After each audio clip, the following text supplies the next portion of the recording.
Peter और Santa दो अनाथ भाई बहन थे। उनके माँ बाप एक रेल दुर्घटना में मारे गए थे। तब ये दोनों बहुत ही छोटे थे। इसके बाद ये अपनी चाची के पास रहने लगे। चाची का नाम था रेवेका पोसिता। दोनों भाई बहन उसे रेवेका चाची कहते थे। रेवेका ने जागीरदार की पत्नी के पास नौकरी की थी। बड़े घर में नौकरी करने से रेविका के मन में अहंकार समा गया। वह दूसरे लोगों को अपने से छोटा समझने लगी थी। दोनों बच्चों से भी बहुत कठोर व्यवहार करती थी। पीटर और सांता का मन दुखी रहता था, पर ये और किसके पास जाते, कोई भी तो था नहीं। उसका अपना, रेविका का अपना कोई बच्चा नहीं था। जागीरदार की पत्नी मरते समय रेविका के लिए कुछ धन छोड़ गई थी, इसलिए जैसे तैसे रेविका और बच्चों का जीवन चल रहा था। दोनों उम्र से बच्चे थे, पर दूसरे बच्चों जैसा जीवन नहीं था उनका। जब जब वे दूसरे बच्चों को हंसते खिलखिलाते देखते तो उनका मन रो उठता। और फिर एक दिन रेविका चाची भी चल बसी। अब तो पीटर और सांता बिल्कुल ही अकेले रह गए थे। इतनी बड़ी दुनिया में हाँ, रेविका के कुछ मित्र अवश्य थे, जिन्होंने तय किया कि पीटर और सांता के लिए अनाथालय ही सबसे अच्छी जगह है। लेकिन दोनों को अलग अलग अनाथालय में जाना था, क्योंकि लड़के लड़कियां अलग अलग रहते थे। जब पीटर और सांता को यह बताया गया तो बहुत परेशान हो उठे। उन्होंने सोचा, चाहे जो हो, ये साथ साथ रहेंगे, कभी अलग नहीं होंगे। तभी पीटर को याद आया, चाची रेविका के एक रिश्तेदार सर्कस में काम करते हैं। नाम था गस। पीटर को उनका कार्ड मिल गया था। हम उनके पास जाएंगे, शायद वहाँ हमें रहने की जगह मिल जाए। पर हम उनसे कभी नहीं मिले हैं। अगर तो उन्होंने मना कर दिया तो क्या होगा? सांता ने कहा। पीटर बोला, तो फिर हमें अलग अलग अनाथालय में रहना होगा। नहीं नहीं, मैं तुम्हें अलग होकर कहीं नहीं रहूंगी। सांता की आवाज में डर झांक रहे थे। और फिर एक रात दोनों भाई बहन अनजान सफर पर चल दिए। वे कुछ नहीं जानते थे कि कहाँ जाना है और किसके पास जा रहे हैं, वह कैसा आदमी है। पर एक नन्ही सी आशा भी थी, शायद रास्ता मिल जाए, यह गस नामक व्यक्ति उन्हें अपना ले। तब तो उन्हें अनाथालय में नहीं रहना पड़ेगा। इस तरह अंधेरी सड़कों पर नहीं भटकना पड़ेगा। रात बीतने लगी। दोनों भाई बहन चले जा रहे थे। सड़कों के दोनों ओर मकान में लोग आराम की नींद में डूबे थे, पर अभागे पीटर और सांता आश्रम की खोज में भटक रहे थे। नींद सताने लगी तो दोनों एक मकान की सीढ़ियों पर लेट गए। फिर ना जाने कब नींद आ गई। एकाएक पीटर की नींद खुली। एक आदमी पास में खड़ा उसे झकझोर रहा था। वह उस मकान में रहता था। अब तक सांता की नींद भी टूट गई थी। उस आदमी को दो बच्चों को इस तरह खुले में सोते देखकर हैरानी हो रही थी। उसने पूछा तो पीटर ने सारी बात कह सुनाई। बता दिया कि उनसे गस नामक काब्स सर्कस में काम करते हैं। उस आदमी ने बता दिया कि काब्स सर्कस ब्राइडलिंटन में खेल दिखा रहा है। उसने कहा, बच्चों, रात को मेरे घर में आराम करो, सुबह चले जाना। बाकी रात दोनों ने नरम बिस्तर पर आराम से बिताई। सुबह अंकल गस की खोज में चल दिए। वे पूछताछ कर बढ़ते रहे। जब पीटर और सांता ब्राइडलिंटन में पहुंचे तो काब्स सर्कस अभी वहां नहीं पहुंचा था। कुछ देर बाद सर्कस की गाड़ियां एक मैदान में आकर खड़ी होने लगी। उनमें हाथी, घोड़े और सिंकचेदार बड़े बड़े पिंजड़ों में शेर भी थे। वे वहां खड़े खड़े देखते और रोमांचित होते रहे। किसी सर्कस को इतने निकट से देखने का दोनों भाई बहन के लिए यह पहला मौका था। उन्होंने गस के बारे में पूछा तो एक आदमी दोनों को अपने साथ ले गया। गस अधेड़ उम्र का गंभीर चेहरे वाला आदमी था। जब उसे पता चला कि उसके भतीजा भतीजी आए हैं तो वह हैरान हुआ और अपने तंबू से बाहर आ गया। पीटर और शांता ने उसे नमस्कार किया, चाची रेविका के बारे में बताया, कहा अब हमारे पास कोई स्थान नहीं है रहने के लिए, इसलिए हम आपके पास आए हैं। हम अलग अलग अनाथालय में जाकर नहीं रहना चाहते। गस अकेला रहता था, उसे दोनों बच्चों का आना अच्छा नहीं लगा। वह रेविका का दूर का रिश्तेदार था। उसे यह कल्पना नहीं थी कि इस तरह दो अनाथ बच्चे ढूंढते हुए यहाँ तक आ जाएंगे, पर पीटर और शांता को एकदम दुत्कार भी नहीं सकता था, क्योंकि सारे सर्कस में गस के रिश्तेदारों की चर्चा होने लगी थी। गस से कठोर स्वर में कहा, तुम दोनों मेरे पास क्यों आए? अनाथालय में चले जाते तो अच्छा रहता।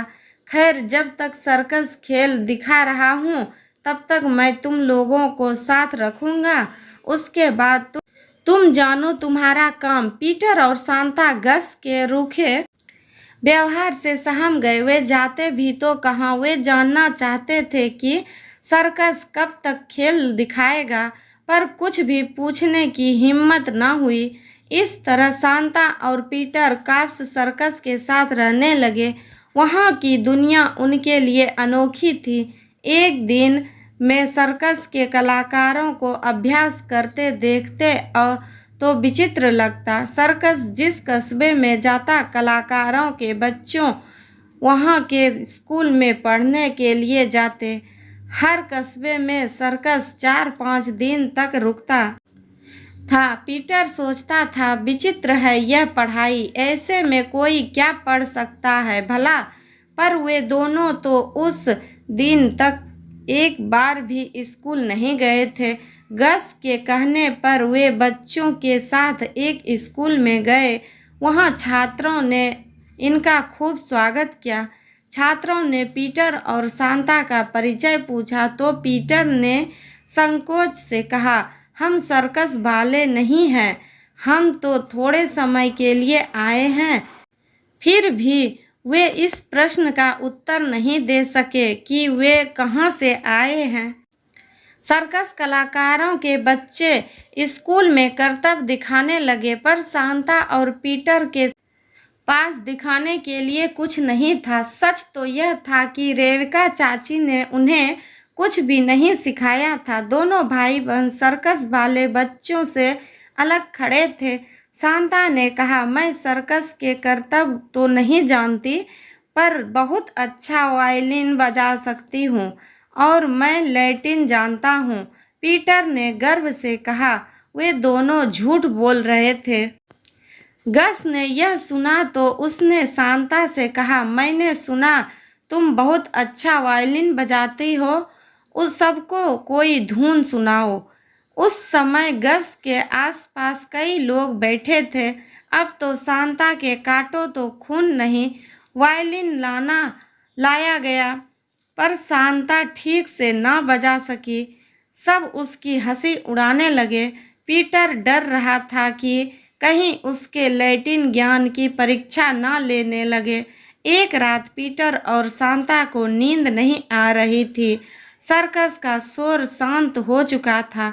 कलाकार दर्शकों की भीड़ के सामने अपना कौशल दिखाकर आराम से सो रहे थे। पशुओं के बाड़ों में भी शांति थी। तभी शांता ने कहा, पीटर, हम यहाँ रहते हुए भी यहाँ के नहीं हैं। हाँ शांता, यहाँ हमें कोई नहीं चाहता। गस अंकल तो जरा भी पसंद नहीं करते। आखिर हम क्या करें? हमें गस अंकल का मन जीतना चाहिए। शांता ने पीटर से कहा, तभी हम यहाँ रह सकेंगे। वे गस अंकल को कैसे खुश कर सकते हैं, इसी पर सोचते सोचते सो गए। सुबह हुई तो शांता ने डेरे की सफाई करके नाश्ता बनाना शुरू कर दिया।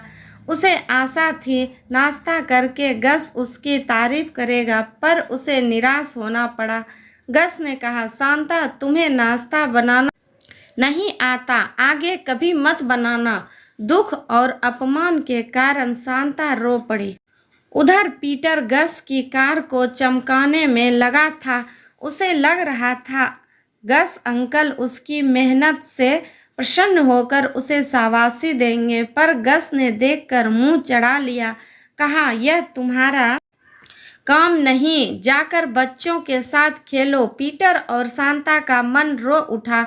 उन्हें लगा कि वे गस का मन कभी नहीं जीत सकेंगे। पीटर ने शांता से कहा, बहन, मैं सोचता हूँ हमें कोई और रास्ता अपनाना होगा। हाँ, मेरा भी यही ख्याल है, शांता बोली। उस दिन से उन्होंने गस को प्रसन्न करने की कोशिश छोड़ दी। शांता लड़कियों को सर्कस के करतब सीखने वाली महिला के पास गई। उसने उससे सीखने की इच्छा प्रकट की। पीटर वैन नामक व्यक्ति के पास गया। वैन घुड़सवारी का प्रशिक्षण देता था। वह पीटर को प्रशिक्षण देने के लिए तैयार हो गया। पीटर और शांता चुपचाप सीखने लगे। यह सब वे गस से छिप कर रहे थे। वे उसे चौंका देना चाहते थे। पीटर सुबह मुंह धोकर अंधेरे में सीखने के लिए निकल जाता। इसी तरह दिन बीत रहे थे। गस को पीटर और शांता के बारे में सचमुच कुछ पता नहीं था। वह उन्हें अपने पर बोझ मान रहा था। चाहता था कि सर्कस का सीजन खत्म हो तो वह दोनों से छुट्टी पा ले। एक सुबह सर्कस में हड़कंप मच गया। सब इधर उधर भाग दौड़ कर रहे थे। पीटर भी बाहर आकर देखने लगा। सब हाथियों के बाड़े की तरफ दौड़ रहा था। पता चला रानी नामक हथिनी गुस्से में है। उसने महावत को उठाकर फेंक दिया था और न जाने क्या कर बैठे। पीटर जाकर बाड़े के बाहर खड़ा हो गया। रानी बार बार सूंड उठाती और इधर से उधर हिलाती। सब कह रहे थे दूर रहो, पर पीटर न जाने कब रानी के पास जा पहुंचा। वह हथेली से रानी की सूंड थपथपाने लगा। वहां खड़े लोगों में सन्नाटा छा गया। सब सांस रोके देख रहे थे। वे पीटर के लिए चिंतित थे। सोच रहे थे रानी अब उसे पैरों से कुचल देगी, पर ऐसा कुछ न हुआ। पीटर द्वारा इस तरह सूंड थपथपाने से रानी की उत्तेजना शांत होती गई। पीटर की जेब में गाजरें थी। उसने गाजरें दी तो रानी खाने लगी। कुछ देर में वह सामान्य हो गई।